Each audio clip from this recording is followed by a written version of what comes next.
سلامات كورات نايتشانات قاتلتي نالو معند فيلمنا بزعوا يوزيك استوالة كاوغي إن مهدام زفتنو التادرية يوزيك كاسوراويت روسيا هاديمو سلاماوي هوات كمرح كوان تدالي عدل جنا نام أخل اتساسن بدوغينا زنت بولند تملسو قاو أمونغو تزنابن تأيتن دامن انكالو يوزيك فغري ركب قندمات تاريخ كاموت تمليسو بزمزة من حان حيوت تحرالخ إذا فيلم حادثة أمونغو فغرن حلنا تغركيرون كالو بغامي كفر رحنت ناوني حق أجننت كساقر كمزقل الترقي لبت تنكف تاريخية كسامو وداتا تكاتل ويعدمكم كنيقنا شالنا سابسكرايب مقواركم تشيكورو نا فيلمنا ناتي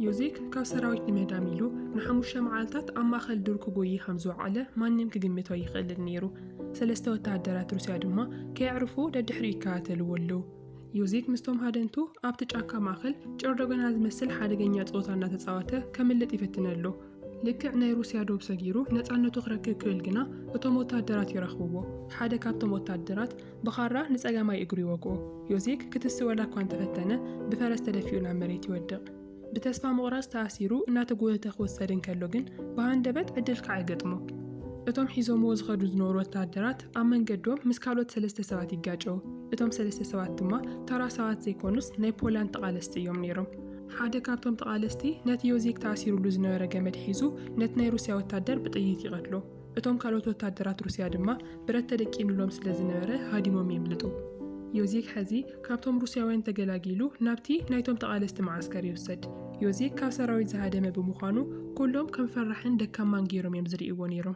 ما نم كزاروز دل سايوني نبرن أتي نايتوم تقالست مرحجنا نيوزيك مسؤوم كوينو نت عنت بولند خك على سحاته يوزيك جن وجس لزليو كامنا روسيا سراوي تاديمو سلازي بغليلو ناكالي وجخ عتي دلين أتمرحي كابتوم سواتي نحدا نحراسي عركايو نغد كيد فادل كاية يولو شو يوزيك نزعنتون خباس بقان تفتنه بتمجات امتوجنا بقليل يسعر اتزبه جو نزعنت نمركاب زلوا من مارزي نتمجات امتو مسعر بتشاينيرو جند ما يكعلن إذا دما اتون تقالستي فرح مخانو زيادة نخرها جزي جورم أما وداتا تاديوس اتي كاوروسياوين زد حانوسب جاما يدربي اللمو كم بولندا ومتن نزعنت هاجركا تك على سلكا يبلو بز مغنيات كعا يوزيك كيفتوه نتناي بولند تقالست جانتا يتنبر المجمرة جزيخة كم مكلاخلين كم براتن كتكونو توهيلا نشتاي نايفرا مركارات وهاو إلا تاو سرحو دما دنيشنا لحظة أحمل تمحصابن أو حمد سراين بتشاي نيرو درس توسنو معلتات بتوم تقالستي عابينا علوا سرحيت نمكيات ناولود سكاز قعزو يجمرو يوزيك دما أبت دحريت زنما رقار خوينونا توقعزة دنيشي الحس نيرو أمن قدوم حانتن الشي كتما حرام زوزو يوزيك نتقات أم تتغيمو ناو عدو نمملاس بمستير كابت كامبي هدم ግን ድማ ኣብ ጥቓት ባቡር ጣብያ ምስ በጽሐ ሓደ ዝቆሰለ ተቓላሳይ ይርኢ ንክሕግዞ ኢሉ ክቐርብ ከሎ ድማ ናይ ጥይት ድምፂ ይሰምዕ ብጣዕሚ ተደናጊጹ ክሕባና ሞከረን ከሎ ኣብ ጥቕኡ ዝነበረት ሓንቲ ህፃን ዝሓዘት ሰበይቲ ብጥይት ተወቂዓ ክትመውት ከላ ይሪኣ ናይቲ ህፃን ብኽያት እውን ይሰምዕ እሞ ዮዜክ ብቁጣ ሓዊ ይኸውን ነቲ ዝረኣዮ ነገር ስቑኢሉ ብትዕግስቲ ክሓልፎ ስለ ዘይደልየ ነቲ ግንብት ሓቢኡ ዝትኩስ ዝነበረ ናይ ሩስያ ወታደር ንምሓዝ ብድሕሪት ክዝበሮ ይጅምር ካልኦት ተቓለስቲ ድማ ናብቲ ግንቢ ሓያል ተኽሲ ይኸፍቱ ዮዚክ ነቲ ኣጋጣሚ ተጠቒሙ ናብቲ ግንቢ ብምስጢር ይድይብ ብድሕሪኡ ከዓ ነታ ድንች ክልሕፀላ ዝነበረ ንእሽተይ ካራ ኣውፂኡ ነቲ ወታደር ናይ ሩስያ ይወግኦ ግን ድማ እታ ካራ ብጣዕሚ ንእሽተይ ስለ ዝነበረት እቲ ናይ ሩስያ ወታደር ቀልጢፉ ይሞተን ክልቲኦም ተተሓሒዞም ብደረጃ እናተንከባለሉ ናብ ታሕቲ ይወድቁ እቲ ወታደር ንዮዜክ ሓንቆ ይጅምር ዮዜክ ግን ነታ ኣብዛንቲ ወታደር ተሸኪዓ ዝነበረት ካሩ እናደጋገመ ይወቅዓ እሞ ናብ ውሽጢ ንክታቱ ይገብራ ሽዑቲ ወታደር ምስ ሞተ ዮዜክ ሽጉጡ መንጢሉ ናብ ርእሲ እቲ ግንቢ ይድይብ ኣብኡ ድማ ንሓደ ካሊእ ናይ ሩስያ ወታደር ተኲሱ የውድቆ እቲ ኣብ ላዕሊ ዝነበረ ናይ ሩስያ ወታደር ብቐሊሉ ስለ ዘይሞተ ዮዜክ ነቲ ዝቆሰለ ወታደር ካብቲ ግንቢ ደፊኡ የውድቆ ድሕሪ ዝውግእ እዚ እቲ ኩሉ ሰብ ፈራሕ እናበለ ዝንሕቆን ድንች እናላሓፀ ዝውዕል ዝነበረን ዮዜክ ናይ ሙሉእ እቲ ጋንታ ክብሮት ይረክብ እቲ ሻምበል እውን ኣብ ክሽነ ምግቢ እናሰርሐ ክንዲ ዝውዕል ናብቲ ናይ ውግእ ክፍሊ የሰጋግሮ ንመብዛሕትኦም ወታደራት እዚ ናይ ሓመን ግዜ ወላ እኳ እንተነበረ ዮዜክና ብዙሕ ደስ ዘይበሎን ምክንያቱ ንሱ ንምህዳም እናፈተነን ከሎ እዩ በአጋጣሚ ጀግና ኮይኑ ዘሎ ሕዚ ግና ካሊእ መማረፂ ስለ ዘይብሉ ዩኒፎርም ለቢሱ ብረቱ ይዕጠቕ በዚ ድማ ዮዜክ ሓደ ካብቶም ናይቲ ሻምበል እሙናት ሰባት ይኸውን ሓደ መዓልቲ ምስቲ ሻምበል ኮይኑ ንኽልተ ደቂ ኣንስትዮ ተጋደልቲ ንምርካብ ናብቲ ወሰን ሩባ ይኸይድ ግን ድማ ተንደቂ ኣንስትዮ ከይሓሰቦ ብሃንደበት ምስ ናይ ሩስያ ወታደራት ይጋጠማ ሓንቲ ካብኣተን ክትመውትን ከላ እታ ሓንቲ ዲአርኤ ዝተባሃለት ተጋዳሊት ግና ተዋጊኣ ንሓደ ናይ ሩስያ ወታደር ትቐትሎ ኣብቲ ሰዓት ዮዜክን ጋንትኡን ድምፂ ተኹስ ሰሚዖም እናጎዩ ይመፁ ዲአርኤ ምስ ዝተረፈ ወታደር ናይ ሩስያ እናተተኮሰትን ከላ ጥይት ትውድእ እቲ በሊሕ ናይ ሩስያ ወታደር እውን ጥይት ከም ዝወድአት ስለ ዝፈለጠ ንኽትቀርቦ ብምምሳል ብረቱ ደርቢዩ ኢዱ ዝሃበ ይመስላ ዲአርኤ ብፍርሒ እናተንቀጥቀጠት ምስ ቀረበቶ ግና እቲ ወታደር ብሃንደበት ካራ ኣውፂኡ ክቐትላ ይፅግዓ ሕዚ ማንም ሰብ መፂኡ ከድሕና ከም ዘይኽእል ንኽልቲኦም ተረዲእዎም እዩ ግን ድማ ኣብቲ ኣዝዩ ወሳኒ ግዜ ዮዜክ በፅሐ እሞ ነቲ ሩስያዊ ብጥይት ገይሩ ይቐትሎ ዮዜክ ነታ ዘድሓና ጓል ምስ ረኣያ እታ ካብ ሩስያውያን ተማሪኹ መጀመርያ ናብቲ ካምፕ ክመፅእ እንከሎ ብዛዕባ ቁስሊ እግሩ ብለውሃት ዝሓዘተቶ ጓል ምዃና ይለልያ ካብታ መዓልቲ እቲኣ ጀሚሩ ኣይርስዓን ነይሩ ሕዚ ድማ ዕድል ዳግማ ይረኺብዎም ኣሎ ኣብዚ ከቢድ ግዜ ኮይና ዲአርኤ ብፍርሒ ክትንቅጥቀጥን ከላ ምስ ረኣያ ድማ ልቡ ብስምዒት ይጥንከፍ ዮዜክ እዚ ካልኣይ ግዜ ምርኻቦም ብዕድል ብቻ ዝመፀ ከም ዘይኮነስ ፍቕሪ ከም ዘረኸቦም ይኣምን ቀሪቡ ድማ ንዲአርኤ ሓውፋ ንሳ እውን ገፃ ኣፍሉ ብምጥባቕ ብኽያታ ተውፆ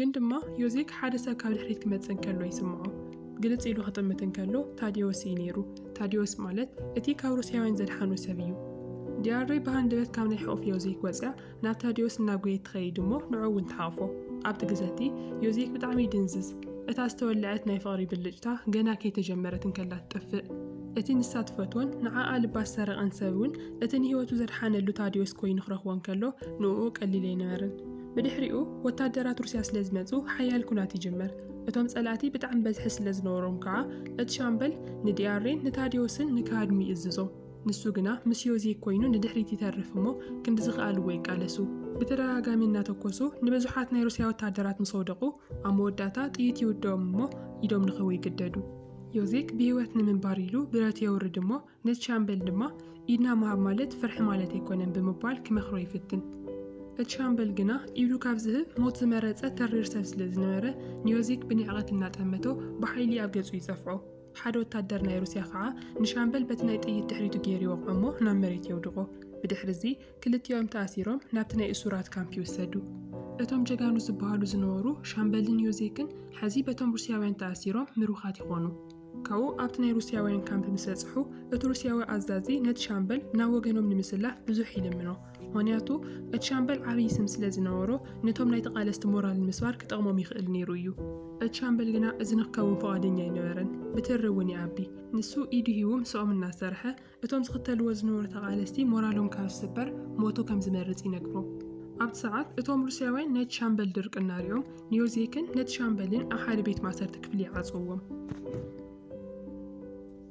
ዮዜክ ጥይት ስለ ዝወዳና ኢና ኢድና እዚ ድማ ንምንባርን ዳግማይ ንምቅላስን ዕድል ንምርካብ እዩ ብምባል ነቲ ሻምበል ገጸሉ ይፍትን እቲ ሻምበል ግና ምንም መልሲ ከይሃቦ ነቲ መንደቕ ዝተቐረፀ ናይ ሰብ ስማት እናንበበ ኣብ ዓሚቕ ስቕታ ይወድቕ ንፅባሒቱ ድማ ናብ ናይ ከቢድ ናይ ጉልበት ስራሕ ይለኣኹ ድሕሪ ሓደ ወርሒ ሓደ መዓልቲ ነቲ ኣጋጣሚ ተጠቒሞም ነቶም ሓለወቲ ብምጥቃዕን ብረቶም ብምምንዛዕን ካድሙ ይጀምሩ ንነዊሕ ግዜ እናጎዩ ይጸኒሖም ድሓር ክዓርፉ ክብሉ ግና ብፈረስ ዝጋሉ ወታደራት ሩስያ ብቕልጡፍ እናቐረብዎም ምዃኖም የስተውዕሉ ክልተ ብእግሮም ዝጎዩ ሰባት ንፈረሰኛታት ክቕድሙ ስለ ዘይኽእሉ ዮዜክ እናሃደመ እንከሎ ብጥይት ይውጋእ ኣብቲ ወሳኒ ግዜ እቲ ሻምበል ክልቲኦም ከምልጡ ከም ዘይኽእሉ ተረዲእዎ ኣሎ ንዮዜክ ንክሃድም ግዜ ንክገዝአሉ ኢሉ ከዓ ንሱ ንድሕሪት ይተርፍ ብሂወት እንተተሪፍካ ምቅላስካ ቀፅል ኢኻ ድማ ይብሎ እቲ ሻምበል ንኻልኣይ ግዜ በቶም ሩስያውያን ክማረኽ እንከሎ ዮዜክ ግና ደስ እንከይበሎ ርእሱ ዚሩ ንቕድሚት ምጉያዩ ይቕፅል ኣብቲ ሰዓት እቶም ሩስያውያን ምሳና ተፀንበር እሞ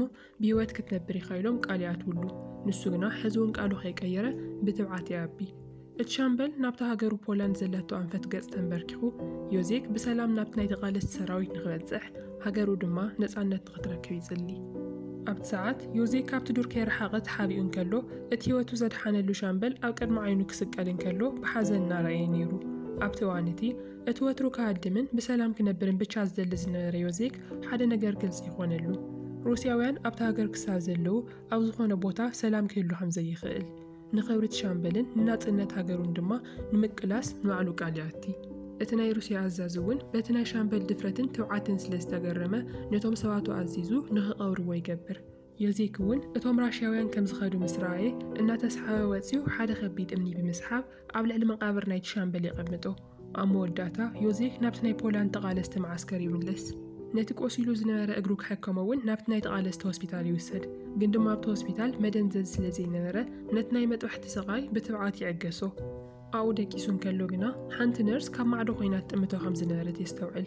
ኣጸቢቑ ምስ ጠመታ ድማ ዮዜክ እታ ትጥምቶ ዝነበረት ነርስ ዲያሬ ምዃና የለሊ።